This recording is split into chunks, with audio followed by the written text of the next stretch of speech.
मित्रों, इस समय हम खंडासा थाना क्षेत्र के किन्हूपुर गांव में हैं। यहाँ पर पुरानी रंजिश में मारपीट हुई। मारपीट होने के बाद इलाज के उपरांत 3 दिन इलाज चला और एक युवक संदीप है जिसकी मृत्यु हो गई। आज हम उस गांव में हैं और उनके परिजनों के साथ हैं। उनकी पत्नी आशा हमारे साथ हैं, जो मृतक है संदीप, उनकी पत्नी है। हम इनसे बात करते हैं आखिर पूरा मामला क्या था कि बात यहाँ तक पहुंच गई। आशा, क्या है पूरा मामला, क्या क्या बात हुई थी? सर पहले से बताएं कि अब से बताएं? नहीं, आप बताइए अभी क्या घटना हुई? परसों क्या हुआ था कि हमारे हस्बैंड घर पे नहीं रहते थे। परसों शाम को घर आए, उसके बाद में खाना पीना खाकर लेट गए थे। लेटने के बाद वो लोग प्लान में थे। फिर हमारे हस्बैंड को घर से घसीट कर लेकर गए वहाँ को। वहाँ मारे, फिर हम अकेले थे, कुछ कर नहीं पाए। फिर वहाँ गए, चिल्लाने लगे। उसके बाद में जब उनको चोट लगी तो सब लोग लेकर बाहर भाग गए दवा के लिए फैजाबाद। फिर यहाँ प्रशासन बुलाए। प्रशासन बुलाने के बाद बार बार गाली गलौज दे रहे थे, दरवाजा खोलो दरवाजा खोलो। तो दरवाजा जब खोले तो हमको ऐसे पकड़ लिए। ये बताइए, प्रशासन यही चाहिए? प्रशासन यही करना चाहते हैं? फिर उसके बाद में क्या हुआ कि हम मतलब कमरे में फिर चले गए अपने। तो कह रहे कहाँ है आपका हस्बैंड? तो हम कहे हमारा हस्बैंड घर पे नहीं है। कहे फिर कहाँ है? हम कहे हमें नहीं पता। तो कहें कि मतलब कौन मारा गया है? तो हम कहे हमारे हस्बैंड। कहे आप कहीं पता नहीं है? तो हम कहे हाँ मारा गया। सब लोग लेकर भाग गए हैं उनको। फिर उसके बाद में बाहर मतलब आए हम, फिर दोबारा दरवाजा लोग तोड़ दिया, हमारा दरवाजा तोड़ दिया है। तो प्रशासन वहाँ खड़ी है। पुलिस वाले? हाँ पुलिस वाले हमारा मतलब हमारे दीवार से कूद कर फिर हमारे घर में घुसे। उसके बाद दरवाजा भी तोड़ दिए। अगर कूद कर घुस भी गए तो दरवाजा तोड़ने का मतलब क्या है? क्या मतलब है दरवाजा तोड़ने का? फिर हमारे कमरे में हिल गए, हमारा बक्सा खोले, हमारी अलमारी खोले, हमारा बेड खोले, हमारे बेड के नीचे मतलब टार्च जलाकर देखे। उसके बाद में हम टार के ऊपर देखे, दूसरे रूम में गए, वहां देखे। उसके बाद में फिर हमको घसीट कर बाहर ले। खंडासा पुलिस थी? जी जी। कितने लोग थे? 5 लोग थे, एक लेडीज थी, 4 जेंट्स थे। अच्छा, ये बताइए, जो झगड़ा चल रहा था इसकी कोई शिकायत आपने पुलिस से कभी की थी? मुकदमा चल रहा है। किस चीज का मुकदमा चल रहा है? यही मारपीट का मुकदमा चल रहा है। पहले भी मारपीट हुई थी? हाँ सर हुई थी, 5 साल पहले हुई थी। 5 साल पहले भी मारे थे। उसी बात को लेकर फिर मारपीट हुई?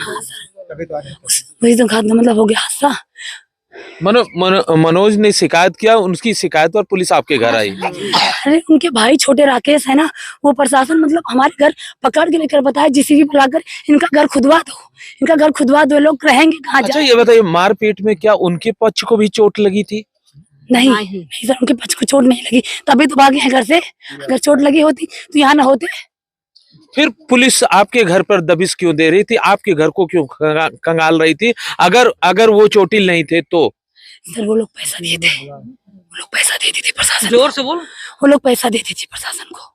ये जो प्रशासन यहाँ खड़ी है यही प्रशासन थे, कोई दूसरा नहीं है। यही प्रशासन है। यहाँ जो 4-5 लोग खड़े हैं तो लेडीज खड़ी हैं, यही थी हमारे घर में, ऐसे पकड़ ली थी हमको।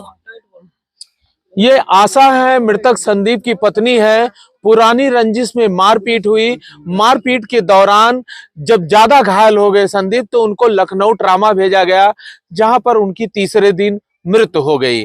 परिजनों का आरोप है कि जो मारपीट हुई थी, विपक्षी जो मनोज पूर्व प्रधान है, पूर्व प्रधान मनोज पक्ष को चोट नहीं लगी। उसके बावजूद भी पुलिस की ऐसी सेटिंग है मनोज की। एक दास्तान हम और बताएंगे मनोज की, लेकिन उससे पहले बता देते हैं कि पुलिसिया तांडव कई वर्षों से ये लोग झेल रहे हैं, जिसकी गवाह मीडिया भी है जी। पुलिस इतनी मिली हुई है इन लोगों से कि ये उल्टा आके इन लोगों को प्रताड़ित कर रहे हैं। इनकी मौत हो जाती है, इन्हीं के घर में दबिश देते हैं, इनके घर को कंगालते हैं, इन्हीं को परेशान करते हैं। अब ये देखिए, चोटिल के रूप में। आपका क्या नाम है? अमरजीत। आप कौन है संदीप के? छोटे भाई। छोटे भाई, कैसे हुआ ये सब?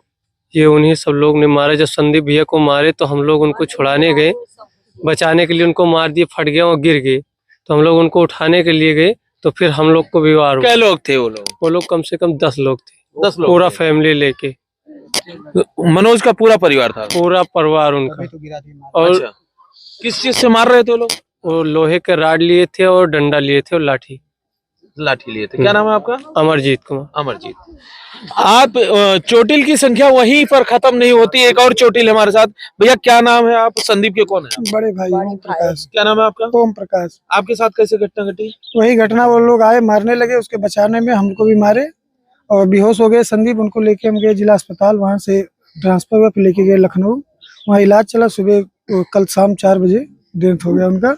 हम चाहते हैं इनकी उचित कार्रवाई हो, सबको सजा हो, जेल जाए, बुलडोजर चले इनके घर पे। संदीप का शव आ गया है? हाँ, सब आ गया है घर पे। आगे की क्या प्लानिंग है आपकी? आगे प्लान है कि सब लोग जेल जाए, घर पर पूरे जो 12 लोग हैं, 12 के। पुलिस पर एक मिनट शांत रहिए। पुलिस का सहयोग कितना है आपको? पुलिस के सहयोग अभी कुछ नहीं, हम लोग बैठे हुए, अभी तक FIR नहीं दर्ज हुई। 1 बजे दिए तहरीर। हम पुलिस का कहना क्या है? तो पुलिस का कहना होता है लिखी जा रही है, आपकी FIR लिखा जा रहा है। क्या कह रहे हैं? लिखा जा रहा है, मना तो नहीं कर रहे हैं? नहीं, मना नहीं। ये क्या नाम है आपका? ओम प्रकाश। ये संदीप मृतक के बड़े भाई हैं ओम प्रकाश। चोटिलों में ये भी शामिल है, उनका छोटा भाई भी शामिल है, और पत्नी संदीप की मृतक आज विधवा हो गई हैं। कहीं न कहीं पुलिसिया लचर पचर व्यवस्था की आज ये परिवार शिकार हो गया है। आज से 4 से 5 साल पहले जब यहाँ सुनील सिंह एसओ हुआ करते थे, तो इसी घर में पुलिसिया तांडव उनका देखने का मिला था। घर में घुसकर उनको मारे थे, उसका वीडियो वायरल हुआ था, और उस वीडियो वायरल को मीडिया ने मजबूती से चलाया था। आशीष तिवारी कप्तान थे, SSP आशीष तिवारी थे अयोध्या जनपद के। उस समय भी उसी मनोज प्रधान के यहाँ से विवाद हुआ था, और मनोज की ऐसी पुलिसिया सेटिंग है कि लगातार इन पर कहर पुलिस की मिलीभगत से मनोज का टूटता रहा। आज ये विधवा हुई है, तो कहीं न कहीं खंडासा पुलिस का बहुत बड़ा योगदान है इसमें कहीं न कहीं पुलिस को अब सोचना पड़ेगा कि इस तरह से एक तरफा कार्रवाई करते हुए क्या इस तरह को तुम अंजाम दोगे? जिस तरह के ये लंबी कहानी है, और मनोज का नाम तो और भी कई जगह हम लोग जानते हैं, जहां पर अब और बोलेंगे तो बात बढ़ जाएगी, ठीक है, लेकिन